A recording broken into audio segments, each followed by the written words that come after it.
Yo, what's going on everybody? It's me, JCreams14 here, back with the Week 8 Team Builder and Battle for the PEBA.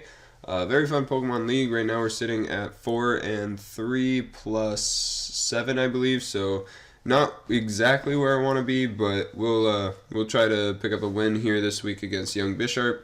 He does have a very scary team, including what should be an Uber in Landorus Eye. Sheer Force, Life Orb is just insanely powerful, especially with the coverage that it gets. So we try to build a team that could take on that thing along with the rest of his threats. As I'm sorry that I don't have the really nice, like, usual graphic over there on the right with the teams.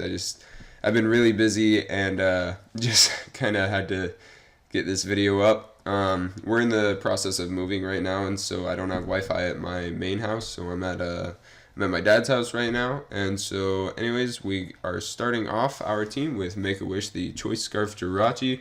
This thing can put in a lot of work with Ice Punch, Fire Punch, Iron Head, and U-Turn. I really didn't need Psychic coverage too much as the Ice and Fire, and U-Turn just provides me with a fast turner to gain momentum if predict a switch or anything like that. So that's going to be our offensive Jirachi this week. Next up, we're actually running an offensive Venusaur with Thick Fat, Giga Drain, Sludge Bomb, HP Fire, and Leech Seed. This thing can actually put in quite a bit of work with the Giga Drain, Sludge Bomb, and HP Fire combo, or 3 combo, I don't know. And then Leech Seed is there just to gain health back on a potential switch. If this thing, or if something switches into this thing, I'll probably predict it and go for the Leech Seed, as I could just get back some health with that. And then, yeah, so this is probably going to be one of my switch-ins for Greninja, but I do know that that thing gets extra sensory, so I have to be careful about that. And then next up is Quicksilver, the Weavile, also an offensive Mon. We actually had quite a bit of offense this week over defense, so yeah. So this is my Life Orb Weavile with Knockoff, Ice Cold Crash, Ice Shard, and Low Kick.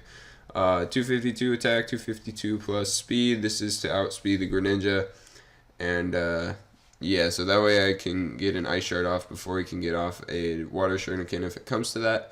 But next up we got Spin Cycle, the Leftovers Rotom Wash. And this is one of our defensive Mons, actually special defensive, as he's rocking with the Volt Switch, Thunderbolt, Hydro Pump, and Toxic. There's quite a few Pokemon weak to Electric on his team, and Toxic just gives me that move that I can just stay in and click Toxic, and it's really not a bad move at all. I don't think that he has any poison immunities, if I'm correct in saying that, but yeah, so that's kind of why we're running Toxic, is I can really just click it at any time that I want. And then Thunderbolt, Hydro Pump, just powerful stab moves, as not much wants to take those things. Oh, this is also my main switch-in for the Landorus Eye, as that thing is usually a special attacker, and Hydro Pump will do a ton of damage to it, as it is weak to water, but I don't know, yeah. So that's going to be Spin Cycle this week. Next up is Zap, the Choice Spec Zebstrika. I think this is the first week we brought Zap, maybe the second week. Might be making his debut, but anyway, so yeah, this is the Zebstrika Choice Specs. It's actually really powerful with the specs. Volt Switch, Thunderbolt, Overheat, Ice, Hit Power Ice. I can't switch up moves, but with this moveset, I can really deal a ton of damage to his team.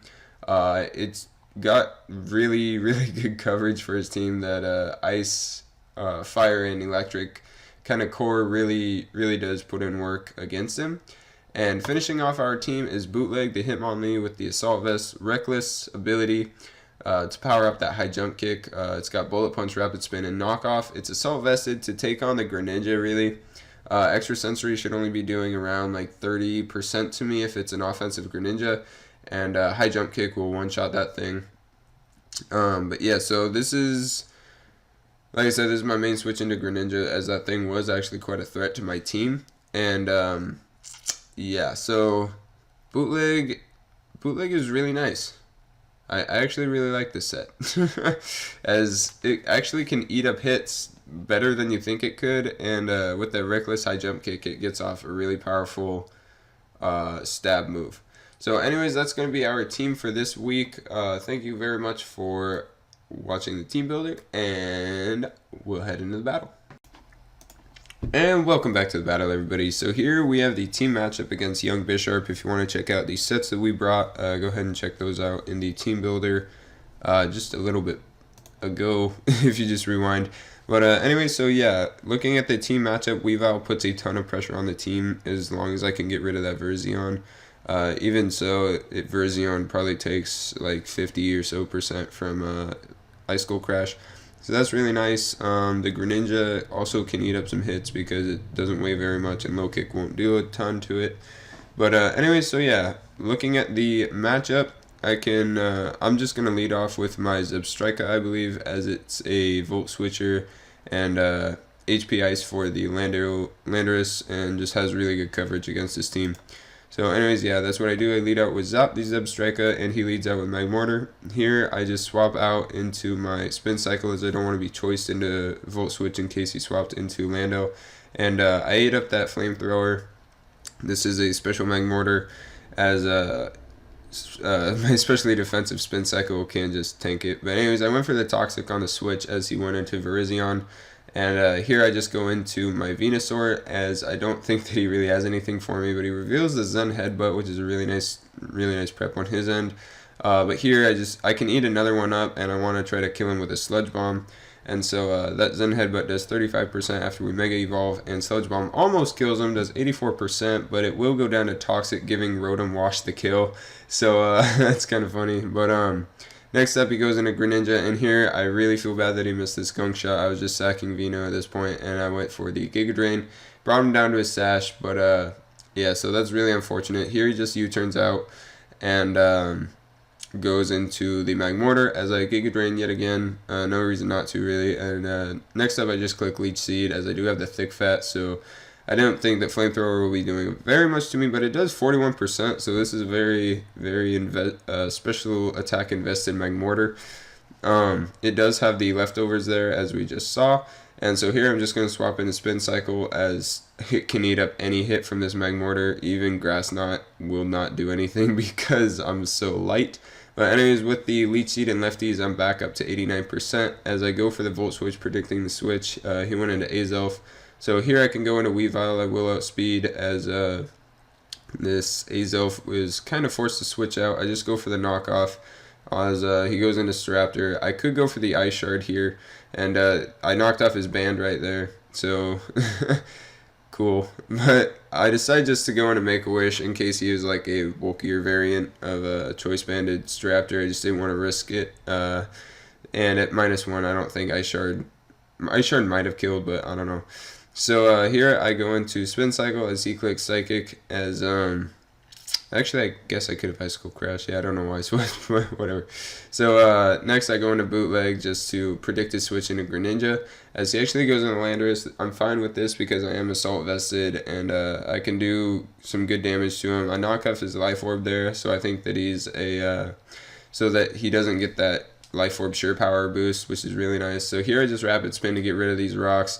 And I'm just eating up these hits from this Lando, but I missed the high jump kick, which would be doing around 32%. So it would have been a 2-ko, but instead I miss it and Hitmonlee goes down. So I guess that I'll say that that's the hacks that I got for the hacks with the missed Gunk Shot. So I feel like our hacks kind of balanced out this game. But anyways, next up I just go for the Ice Skull Crash as he swapped into Magmortar. And I know that this thing is lefties, so I just went for the knockoff. It wasn't scarfed or anything, so I didn't have to risk that. Next up, he goes into Greninja, and here I'm just going to Ice Shard. I can kill him. I really don't think that he's going to have, or he might have had Water Shuriken, I don't know, but I do outspeed. And so next up he goes into Staraptor, as, again, I just don't want to risk a quick attack. I don't know why I switched again, but in retrospect, I really didn't need to, as he just went for the U-turn. And goes into Azelf. I guess I was just trying to play really carefully because I wanted I needed more differential. As I just went for the U-turn, knock out the Azelf, go back into Quicksilver, and can just clean up from here even with the Intimidate. But he forfeits here, and so we went ahead and just gave the last 2 kills to Quicksilver, the Weavile, as he really couldn't do anything against it. But a good game to young bisharp. Believe that we counted that as a 5-0 this week in week 8. Really nice way to come back from that 2-loss streak that we were on against Toasty and Stromp. But anyway, so yeah, now we are sitting at 5-3 plus 12. Not bad. I believe that we're still third in our division though. But Jutton just lost, and so he's at 6-2, and Nico is also at 6-2. So if one of them could lose again, that would be really nice. But I don't know. They're both really good players, so I don't see that happening anytime soon. But anyways, we just gotta stay on top of our game and be right there if they do slip up a little bit. So anyways, that's going to be our week 8 battle. I believe that next up we got week 9 against Kyrak. So yeah, he's got a pretty good team, and we'll be looking forward to that. Be sure to root for your Baytown Blue Shells. Thank you all for watching. Have a nice day.